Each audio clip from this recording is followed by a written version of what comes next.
আমরা যখন রাজনৈতিক ক্যাম্পেইন করতে গিয়েছিলাম তখন অনেকে প্রশ্ন করেছিলাম যে আপনারা ট্যাক্স দেন কারা কারা।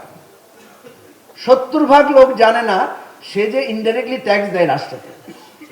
দুজন লোককে যখন আমরা বুঝিয়েছি যে আপনি ফোন ব্যবহার করেন, আপনি যে জামা পরেন, আপনি যে চশমা পরেন, আপনি যে ঘড়ি পরেন, এটার একটা পরোক্ষ ট্যাক্স রাষ্ট্র পায় এবং আপনি বছরে 2 থেকে 3 হাজার টাকা ট্যাক্স দেন। এটা শোনার সাথে সাথে আমি দেখলাম তার ফেসিয়াল এক্সপ্রেশন, তার বডি ল্যাঙ্গুয়েজ চেঞ্জ হয়ে গেছে। সে তাকে এম্পাওয়ার্ড ফিল করেছে যে আরে আমি তো এই রাষ্ট্রের কন্ট্রিবিউটর।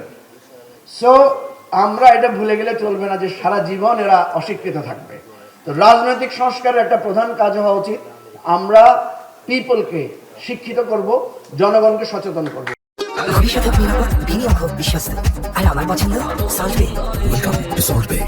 যে আমি যে ক্ষমাটা চাইলাম, ক্ষমাটাকে আপনারা গ্রহণ করেছেন? আপনি কয়টা অপরাধের জন্য ক্ষমা চেয়েছেন? আপনারা গ্রহণ করেন নাই। এটাও একটা অপসংস্কার যে ক্ষমা চাইলে ক্ষমা করতে হয়, এটাই নিয়ম।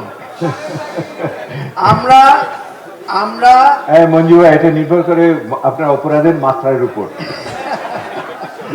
আমাদের অপরাধটা হচ্ছে যে আমরা যে কমিটমেন্ট করেছিলাম যে একটা নতুন রাজনৈতিক বন্দোবস্ত নিয়ে আমরা দাঁড়াবো, বর্তমান এই নির্বাচনের ডামাডোলে আমরা সেটা দাঁড়াতে পারি নাই। সেই ব্যর্থতার দায় আমাদের খানিকটা এই রাষ্ট্র ব্যবস্থাপনার, নির্বাচন ব্যবস্থাপনার। সেই আমাদের দায় থেকে আমরা ক্ষমা চাচ্ছি। আপনারা করলে করবেন, না করলে ইতিহাসের কাছে আমরা সেটার জন্য আনসারেবল হবো এবং লড়াই চালিয়ে যাব।